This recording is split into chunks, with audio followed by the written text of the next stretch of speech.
All right, good afternoon. Happy Thanksgiving. And with that, open up for questions. Ray, do you have any update right now on Everson's situation? No, I do not. Have you been in any communication with him or attempted communication? That's with him? between me and him. I guess how are you doing, or what goes through your head? You and Everson have been close for a long time. How are you doing today? I'm doing okay. My thoughts are with him and his family. Everson is like a little brother to me, and I just want him to be safe, and that's it. Other than that, I just go off of what the Viking statement was. Is that how you address it, just with your guys too? Like, how do you keep the room focused at this moment? Yeah, they just want him to be safe. They care about him too. He means a lot to us, so we just want him to be safe and healthy, and that's the most important thing.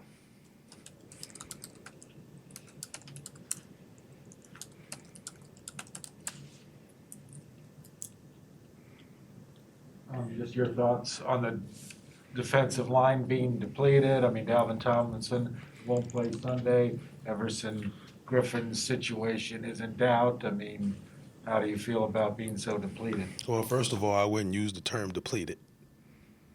I don't look at it that way. This is a football team. And it's like I've said before, you prepare everybody to get a chance to play. You never know. Injuries happen in this game. In the COVID era, the way that it is, any guy that's on our roster that's out there practicing every day, we coach them every day.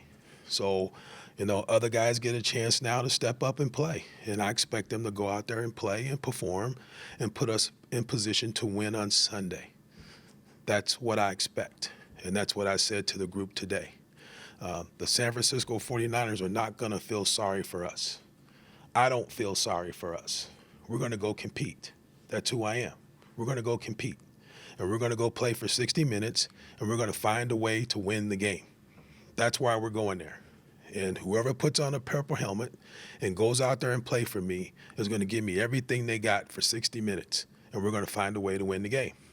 That's how I approach it. As a coach on days like this, how do you compartmentalize that piece of it, the football side of it, from just your own relationship with Everson and all the stuff going on there? How hard is it to I separate just got to the go two? coach. That's what I do. I got to go coach. Things happen. My mom passed away during the season. Went to the funeral, came back, put my coaching hat on, my whistle around my neck, and I go to work. That's what I got to do. And it's just part of the profession that we have. So while I'm in this building and I'm working, I'm focusing on doing what I have to do to get my players to play to the best of their ability. When I go home, then now I'm in the real world, and I deal with real world problems. But while I'm here, my number one focus is to get these guys ready to go play on Sunday. When you signed Sheldon back this offseason, how important was it? Even like the first time you signed him, just knowing that if you had to kick him out to defensive end, he had that experience. He's played some outside backer, like all of that sort of position flexibility that you're now having to capitalize on. Yeah, that's one of the things that's good about Sheldon. Even though he's a big man, he's athletic enough to go out on the edge and not feel out of place. I thought he did a tremendous job last Sunday. The tackle was having a hard time with him, working speed to power, because that was a 300-pound guy that was running and coming back downhill on him. For some big guys, it's hard to be out there in space like that. But Sheldon's comfortable doing that, and I thought he did a tremendous job for us last Sunday. I guess part of his technique for rushing from the outside, like how different is he than your other defensive ends? Well, the difference for him is the brute power and force that he can come with in using him being out on the edge and gaining momentum as he makes contact with the guy to his advantage. Whereas when you're inside, it happens a lot faster. So he was able to use his size, strength, and speed to his advantage on his pass rush last week. Would you expect him to continue to be at the end on Sunday, or with Tomlinson out, will he be more a three technique? He's going to play every place. He's going to play inside. He's going to play outside. I just got to see how the combinations work this week in practice. What happens with Kenny and all those other kind of things. But, he's proven that he can go out there and play on the edge and give us a chance to be successful and win. and he played both spots last Sunday. He played inside and he played outside, so he wasn't just outside the whole game last Sunday. So, I kind of see that happening again on Sunday. How's Lynch and potentially a three technique? All those guys play both. All those D tackles play both nose and three technique. They have to because the offense makes you. When they move the tight end and we move the front, the nose has to become the three, and the three has to become the nose. So they all practice playing both spots. And McGill's not a guy that has been spoken of a lot. He has 44 games NFL experience. What's he best at? What's kind of his role if he were to be elevated? Well, we'll see. We'll see how he does this week in practice. Again, like I said, he has to play both nose and three. They all do, and he's been getting reps in practice the last 2 weeks. So it's not like all of a sudden the guy hasn't gotten any reps and I got to throw him in there today. They've all gotten reps. So we'll see how it goes this week in practice. And the guys that can execute the game plan the best will be the guys that we put out there to play on Sunday. Coach, with Eddie coming in, how much, I guess, did he retain from the last time he was here? And is there any benefit to kind of the short amount of time he spent with the Niners before coming here? I haven't asked him anything about the 49ers, but he did have very good recall to what we were doing in the past when he got back here. And so, it wasn't foreign to him. The calls made sense and how we play made sense. So that part of it was good for him. You entered the season with a pair of defensive tackles that weigh over 320 pounds.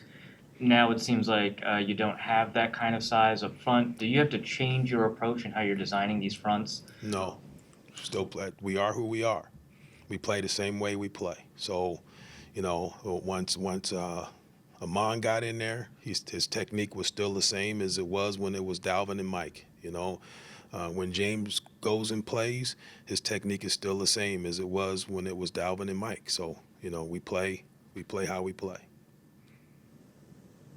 How's Kenny doing? Obviously, he wasn't able to come back here. Was it just from COVID? Hopefully he's getting better every day. We'll see what he can do, throughout the week. So we're just taking it day by day. Is that just a process of coming back from being sick? Yeah. Just trying to get you. Yeah.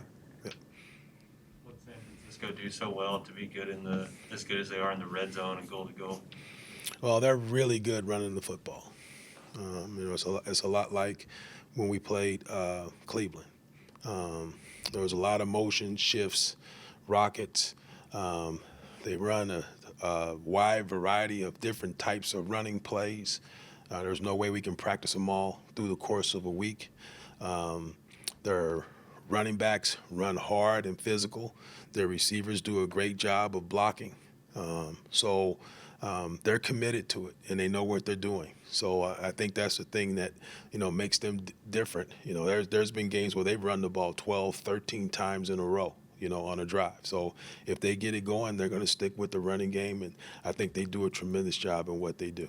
What can you use going back to the tape of that January 2020 playoff game, and how much have they changed or stayed the same since that Super Bowl season? Nothing. Different. It's a different offensive line. It's a different running back. Their style of running game is a little bit different. So, it's about, who they have now and what they're doing now and what they're playing with now. That's what we have to stop. That game is dead and gone.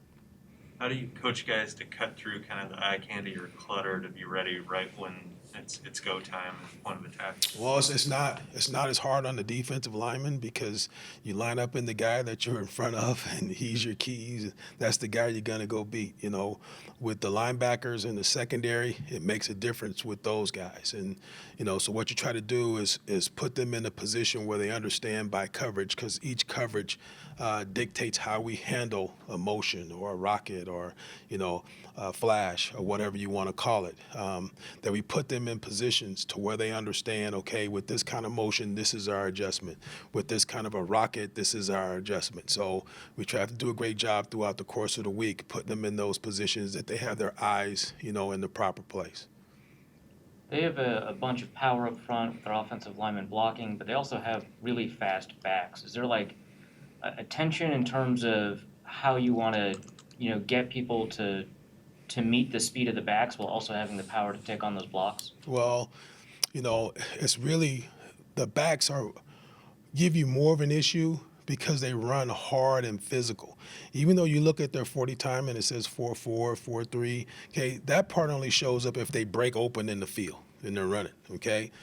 What their backs do a great job is they're one cut and they're downhill and they're full force. They run physical and they run hard. And so when that happens, we got to make sure that we get a bunch of hats on the ball, that the front's doing a good job of getting off of blocks, and we get more than one guy trying to tackle the guy. We get 3, 4 guys, getting to the running back to get him on the ground. So it's more of the power and force that they run with the ball in traffic than it is actually the speed. The speed comes into play, like I said, when they break the line of scrimmage and they got a chance to be in the open field and run, then that's when the 4.4 and the 4.3 shows up. Their biggest thing is how violent they run with the ball, like Cleveland's backs. Is that what makes Deebo Samuel as a running receiver different than a lot of other? Yeah, he's a running back. That when he lines up back there at running back, he's a running back. It's like Cordero. He reminds me a lot of Cordero. Cordero is comfortable playing running back. This guy is comfortable playing running back. So you don't view him as a receiver that you just put out there at running back and you run a reverse or something with him to give him the edge. He is a true running back. He has good vision. He runs with power and force. He's a running back. Why do you think Jimmy Garoppolo is such a good fit for them? I mean, I know any team is going to be worse without their starter, but they seem to be different when he's not in there. They've had a lot more success with him. Well, I think he understands the system. He knows what they want to do run game wise. He knows what they want to do play action wise. He just fits their system very well.